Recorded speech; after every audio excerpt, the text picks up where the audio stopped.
Welcome to today's video. My name is Jaime Lee and I am a mixed media artist, and on my channel I do things like time-lapse art videos and I talk about mixed media art, and sometimes I like to do a little bit different videos, including videos about the paranormal.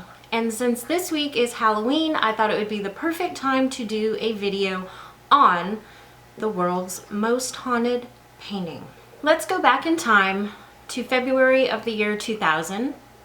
Let's say you are going on eBay, and eBay at this time is only 5 years old. It was founded in 1995. It's not the big eBay that it is today. It was kind of just getting started out. So you're looking on eBay and you come across a listing that says haunted painting, warning, and disclaimer. You're not gonna lie, you're super curious. Why would somebody be listing a haunted painting on eBay? Is it really haunted? What is going on here? So, you read the listing. When we received this painting, we thought it was really good art. A picker had found it abandoned behind an old brewery. At the time, we wondered why a seemingly perfectly fine painting would be discarded like that. Today, we don't. One morning, our 4.5-year-old daughter claimed that the children in the picture were fighting and coming into the room during the night. Now, I don't believe in UFOs or Elvis being alive, but my husband was alarmed. To my amusement, he set up a motion trigger camera for the nights. After 3 nights, there were photos. The 2 pictures shown are from that stakeout. After seeing the boy seemingly exiting the painting under threat, we decided the painting has to go. Please judge for yourself. Before you do, please read the following warning and disclaimer. Warning: do not bid on this painting if you are susceptible to stress-related disease, faint of heart, or are unfamiliar with supernatural events. By bidding on this painting, you agree to release the owners of all liability in relation to the sale or any events happening after the sale that might be contributed to this painting. This painting may or may not possess supernatural powers that could impact and change your life. However, by bidding, you agree to exclusively bid on the value of the artwork with disregard to the last 2 photos featured in this auction, and hold the owners harmless in regard to them and their impact, expressed or implied. Now that we got that out of the way, one question to you, eBayers. We want our house to be blessed after the painting is gone. Does anybody know who is qualified to do that? The size of the painting is 24 by 36 inches, so it is rather large. As I have had several questions, here the following answers. There was no odor left behind in the room. There were no voices or the smell of gunpowder, no food prints or strange fluids on the wall. To deter questions in this direction, there are no ghosts in this world, no supernatural powers. This is just a painting, and most of these things have an explanation. In this case, probably a fluke light effect. I encourage you to bid on the artwork and consider the last 2 photographs as pure entertainment. And please do not take them into consideration when bidding. As we think it is a good idea to bless any house, we would still welcome input into that procedure. That listing was posted by an anonymous eBay user named Mr. No Reserve. The listing was the first eBay listing to go viral. When it was posted in February of 2000, the opening bid was placed at $199. And thousands of people looked at that listing over the month that it was posted on eBay. The painting ended up being sold to the winning bidder, who was a gallery owner from Grand Rapids, Michigan, who was named Kim Smith. His bid was for $1,025, and he got to take that haunted painting with him back to Michigan. And there it still sits. Yes, Mr. Kim Smith is the owner of the painting currently. It resides in his gallery in a strange little stone room under cover of a sheet or cloth, and he only shows it to people that apparently, from what I could tell, want to see that painting specifically. Now, what do you think? Is this a paranormal painting? A haunted painting? Is it some giant hoax? Or is there another explanation? I know I was super curious to find out. So in today's video, I will tell you everything I learned about this painting through my research. And as a slight disclaimer before we get started, I did all of my research on sources on the internet. This video is purely for entertainment purposes, and I just found everything about this to be super interesting. I'm going to try to bring you all the facts as I could find them, and I will try to point out at some points of the story where I think people were possibly stretching things a little bit to make it seem a little more spooky than it actually is. So let's take a look at the painting that has become known as the world's most haunted painting. The hands resist him.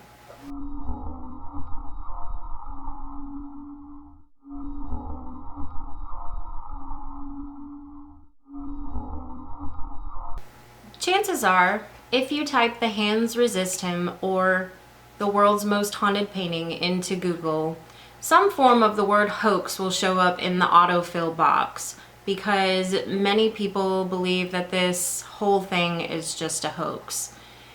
I'm sort of in the middle, and I'll kind of explain why throughout this video, but I don't believe that this is a true hoax because this is actually a real painting. It was created by a real artist. It seems like most people involved with this painting feel like there's a little bit more going on than what meets the eye, and they truly believe that something weird happens around this painting. In order to understand the story of "the hands resist him," or the eBay haunted painting, or it's also referred to as the world's most haunted painting, we need to go back to the beginning. In this case, the beginning is 1972. In 1972, a surrealist painter named Bill Stoneham created a painting, mostly out of desperation. You see, Bill, who was 20-something at the time, had a contract with a gallerist named Chuck Feingarten. His end of the deal was to create one painting a month, and Chuck's end of the deal was that he was going to pay Bill $200 for each painting. Now, it seems that Bill was running a little short. He owed Chuck a painting, and he needed to come up with an idea pretty quick. Now, as often happens with these happy coincidences where stuff just seems to fall together, several things happened for Bill that allowed him to create a painting for Chuck so that he wouldn't be out of a deal, and he was going to be able to get his money, and Chuck was going to be able to leave with the paintings, and everybody was going to be happy, except he created a haunted painting. However, at the time, he wasn't setting out to do that. So it just so happens at this time that Bill was married to a woman who wrote a poem about Bill. Aw, how romantic. Well, in this poem, she was talking about something that had really shaped Bill's life. The fact that when he was born, he was given up for adoption, and he never knew his birth parents growing up. In fact, he had very little from his childhood as an adult, just a small collection of memories and photographs. Bill had a poem about his adoption that his wife had written that included the line, "The hands resist him," and he had a photograph of him at age 5. In the photograph, he is standing in front of a glass-paned French door. Beside him is a neighbor girl that he often played with when he was a child. In the photograph, he is quite harshly lit from one side by, we guess, the sun. And it turns out that Bill really just liked the way the light in this photograph looked, and he wanted to capture that on canvas. So being that he owed a painting anyway, and he had this great idea, he created a painting combining the name "The Hands Resist Him" with the photograph. Now, being a surrealist, he didn't quite just make the photograph as it was. In the painting, we get the same scene from the photograph that Bill had. In it, he is depicted himself as a 5-year-old boy lit by the sun, standing in front of a French door that has glass panes in it. Beside him is a life-size doll. She is holding a object, which I had to look up because I had no idea what it was, and apparently, according to one source, it is a dry cell battery. Anyway, surrealist. I don't know. So far, I mean, seems kind of legit. I mean, it's a little odd to be standing next to a life-size doll, but that's not the strangest thing about this painting. If you look at it closely, you will start to see that behind the doll and the boy, in the panes of glass, there are hands. And they are ghostly, disembodied, floating. Whatever they are, they're a little bit disturbing. Now these hands throw a lot of people off. They find them to be a little bit odd. And it creates kind of an uneasy sense about the painting. Now, if you were to ask Bill about the meaning behind those hands, it's actually a lot more simple of an explanation.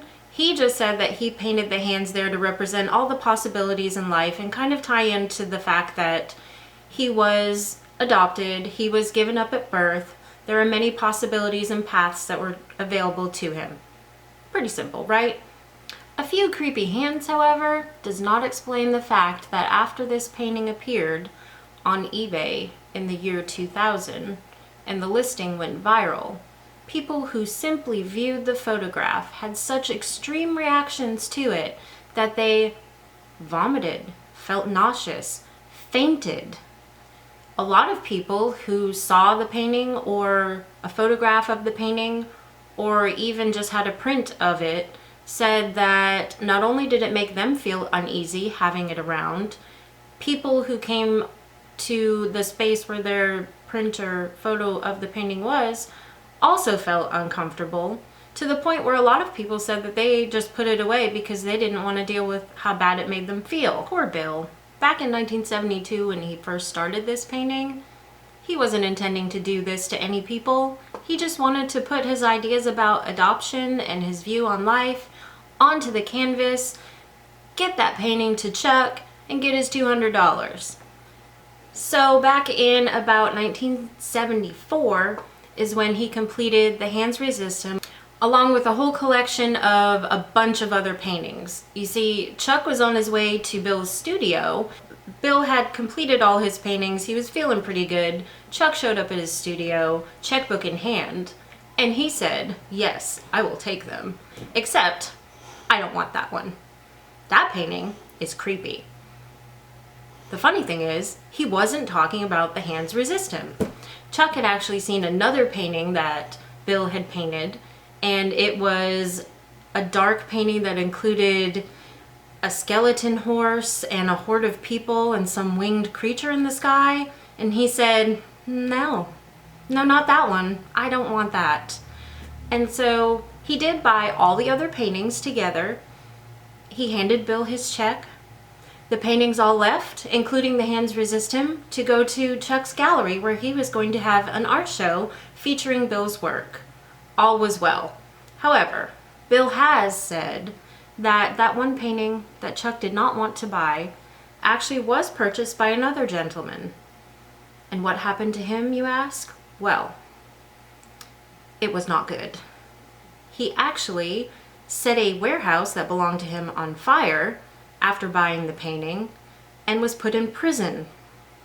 Now, was that because of this painting? Is this poor Bill guy just an artist that creates crazy art that makes people do strange things, or is it just happenstance? We may never know. So now we're at around 1974. The paintings are hanging in Chuck's gallery, and he has his art show. An art critic, whose name was Seldis, came to the show. He's actually was quite a well-known art critic, and he was very praiseworthy of Bill's work. He said that his surrealism was basically on point, and he wrote him quite a nice review. Bill was doing pretty good. Chuck was happy, Seldis was happy, Bill was happy, and The Hands Resist Him was actually sold to an actor named John Marley.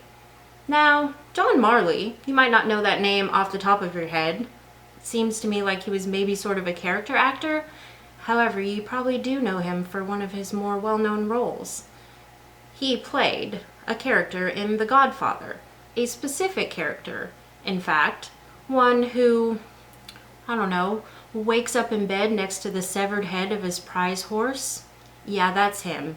he bought The Hands Resist Him. So then fast forward several years, and we get to the first part of this story that may or may not be exaggerated. A lot of people like to go back and point out that people who were involved with this painting, well, they just seemed to die. Yes, 3 people who directly were involved with The Hands Resist Him died. And people point to that as a fact that just shows there's something strange about this painting. However, when I dug into it a little bit, you could probably say that these deaths are basically coincidences and the painting did not cause the deaths. So the first death associated with The Hands Resist Him was actually the art critic Seldis. Remember him? Gave that glowing review. He died in 1978. Then Chuck Feingarten, the poor man who had this show in his gallery, he died in 1981. And after that, actor John Marley, he died in 1984. Did this painting kill people? No, I don't really think so. If you look at the facts around the deaths of each person, number one, the painting was created in 74. The first death didn't happen until 78. And then they're pretty spaced out. Seldis was actually a suicide. He killed himself in 1978. And people who knew him say that it actually wasn't that much of a shock. He was pretty depressed and he was, in fact, a little bit suicidal. So nobody was really too thrown off by his suicide. And John Marley, who died in 1984, had actually sold The Hands Resist Him painting before he died. So it was out of his possession by the time he expired. I personally would chalk up these deaths to mere coincidence. I mean, if you're looking for an explanation, a lot of times you'll find it, but does that mean that it's accurate? Not always. This is the part of the story where I feel like it's been exaggerated for emphasis. Ooh, haunted painting, people have died. You know, that makes for a great story. However, it does seem like the facts really point to just these people died. And that's sad, but it has nothing to do with the painting. Alright, moving on. Although we know that the painting was sold in 1984, there doesn't seem to be much information on how it was sold, who bought it, or anything like that. Once it left John Marley's hands, there isn't really any record of that painting until it shows up online on eBay in 2000. So how did The Hands Resist Him get from John Marley to showing up on eBay? As the eBay listing states, the painting was found in the back of an abandoned brewery, which seems odd until you dig a little bit more and realize that this particular brewery had what was described as an art space in the back of it. So it wouldn't seem too odd to have some leftover art pieces there. Nobody knows how this particular painting got from where it was 16 years before to the brewery. So the story goes that an older couple in California who were pickers, like it said, came across the painting and took it home and hung it up in their home. It wasn't long before the couple decided that this painting just didn't really match their style because their style didn't involve being haunted. This is a part of the story where I'm going to explain why some of the information that I found seems a bit confused. According to many of the sources that I found, the couple that found the painting abandoned in the brewery was also the same couple who listed the painting on eBay in that viral listing. I don't think that's the case. I think the information has become a little bit confused, and I personally feel like there's 2 separate people that are involved in the story at this point, because the information always says that the first people to find the painting in the brewery were an elderly couple, and the listing was posted by obviously a husband and wife who had a 4.5-year-old daughter. Now, I don't know about you, but if I'm elderly, I don't really want to be taking care of a 4-year-old, so that doesn't seem to make sense. I feel like one couple found the painting, brought it home, decided hauntings weren't for them, got rid of the painting, and then a second family was the one that listed the painting on eBay. I couldn't really find any confirmation of that in any of the stuff that I looked through, but it just seems to make the most sense to me. This elderly couple seemed to be the first people who talked about paranormal stuff happening with the painting. The woman described having dreams that involved the boy in the painting, and they did talk about the boy in the painting possibly moving around or even leaving the painting. And then they got rid of the painting, and it came into the hands of the couple who listed it on eBay.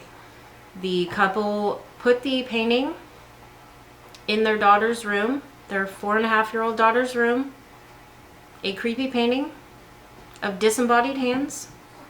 Not exactly artwork that you would find in a kid's room. I mean, there's lambs, there's bunnies, there's jungle animals, and then there's disembodied hands. I don't know. That seemed a little strange to me, but hey, to each their own. And they immediately were concerned because the daughter was saying that the boy and the doll were fighting. The boy was coming into the room.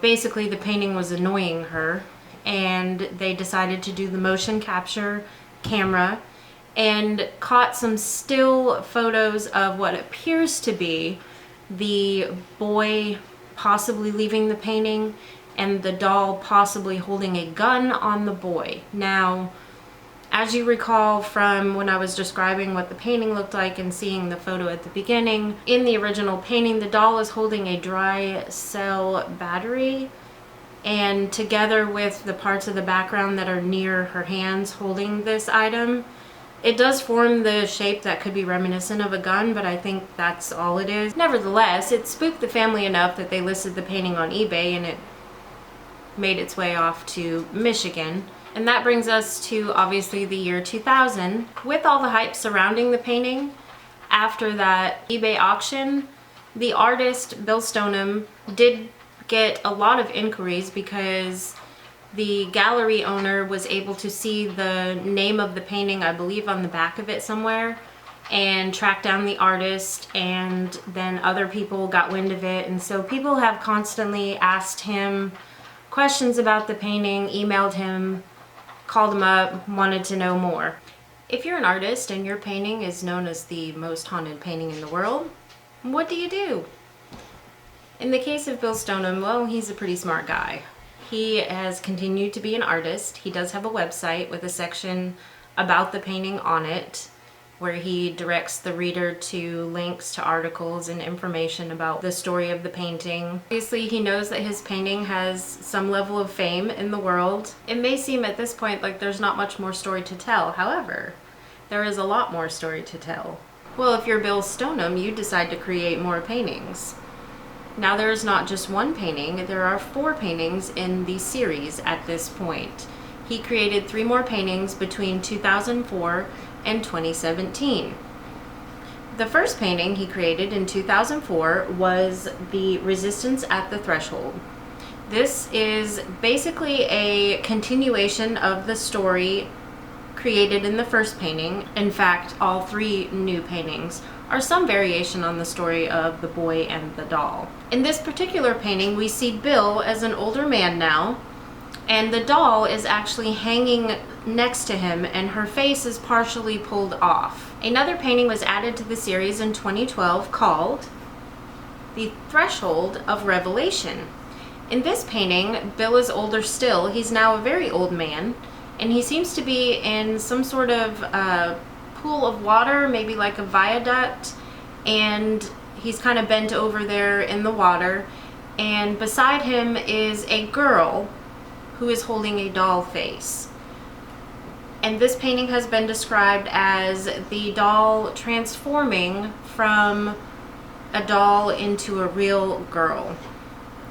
And this is the part of the story that for me is a lot more spooky than some of the other hyped up or amped up parts of the story, because as you recall, the reason all of this started was because Bill was adopted as a baby and never knew his real family. Well, it turns out that in about 2013, Bill learned that he had a biological sibling, a sister. And he was able to meet his sister, and they communicated between 2013 and 2019 when she passed away. So he was able to have a relationship with his biological sibling that he did not know about for the last years of her life. The interesting thing about this part of the story to me is that he created the painting about the doll turning into a real girl before he knew about his sister. And then we arrive at the last painting in the series, which ends up being sort of, I guess if you're putting them in order of when the events in the paintings happen, would actually be the second painting. In 2017, Zach Bagans of Ghost Adventures, which is a television show, commissioned a painting from Bill Stoneham for Bagans Haunted Museum in Las Vegas, which is a museum that houses some of the most haunted objects in the world. And he wanted to have a section in the museum that kind of paid homage to this haunted painting idea, and he asked the original artist to create a new painting for this display, which Bill did create a painting in 2017, and this last painting is called The Hands Invent Him. Now in this painting, we see all of the events from the very first painting from behind the door. So we're looking at a boy a little bit older than Bill would have been in that first painting, and he is looking at the viewer, and behind him is some objects, and then we see the glass pane door, and then we see the silhouette of the boy in the painting and the doll. So we're kind of looking at everything in reverse in this painting. And this painting hangs in the museum in Las Vegas, and Bill Stoneham won't say that this painting is haunted, but he does say that some interesting things happened while he was creating this painting. Number one, he included many random objects in this painting, and then he turned the painting over to Zach Bagans. And what he did not realize and what Zach did not realize is that many of the objects that he just decided to put in this painting turned out to be things that Zach had in his haunted collection, and Bill didn't know that Zach had these objects in his collection, and Zach didn't know that Bill was putting them in the painting. Number two, while he was creating this painting, Bill Stoneham's studio was invaded by rats. According to what I found as far as information goes, it seems like he'd never had a problem with rats before, and he's not had a problem with rats since, only while he was creating this painting. And another thing that he says that happened while he was doing this painting that was weird was strange stuff came up through the floor tiles when he was painting the tiles in the painting. And again, it seems like the stuff came up, didn't really know what it was, couldn't really identify it, and then it hasn't happened since. As this story has gained in popularity over the years, many people have become interested in it, and none more so than Darren O'Neill. Darren O'Neill is an author and a filmmaker, and he has actually purchased the rights to the original The Hands Resist Him painting. So he is the person that owns the rights to the painting, even though he does not actually own the painting, if that makes any sense. And he has written a book about the painting, and he is hoping to make a film about the painting as well. And it seems like the information that Darren has provided about the painting when he wrote the book and all of that is pretty cool with Bill Stoneham, because he actually puts that information on his website and lists a picture of the book cover and all of that. That is pretty much all of the information that I found on the world's most haunted painting. The gallery owner has never really said that anything haunted has happened around the painting in his gallery or in his experience of owning this painting. And so that kind of leaves it up to you to decide. What do you think about this? Do you think it was a hoax? Do you think that the painting is actually haunted? Do you think that people are experiencing or seeing things that are unusual or strange? And just to end all of this on a weird note, here's an interesting item that I found in regards to filmmaker, author, and painting rights owner Darren O'Neill. According to information that I found online, Darren printed out a picture of the painting at his apartment in Dubai. And then he left to go do some stuff, and he was gone for a month. When he returned to his apartment, he discovered that the air conditioner had broken while he was gone. and everything in his apartment was covered with this green mold. Everything except the photo of the painting that was lying out in the apartment. Coincidence or the haunted painting? You decide. Alright guys, that's everything I have on the Hands Resist Him, the world's most haunted painting. I hope you enjoyed this video. I thought it would be fun to do for Halloween. I hope you have a very happy Halloween. Please give this video a like if you enjoyed it. You're welcome to subscribe to my channel if you're interested in art and art videos. And I hope that it didn't scare you too badly to hear about this painting. And if you have any paintings hanging in your own home, you might want to look at them just a little more closely today.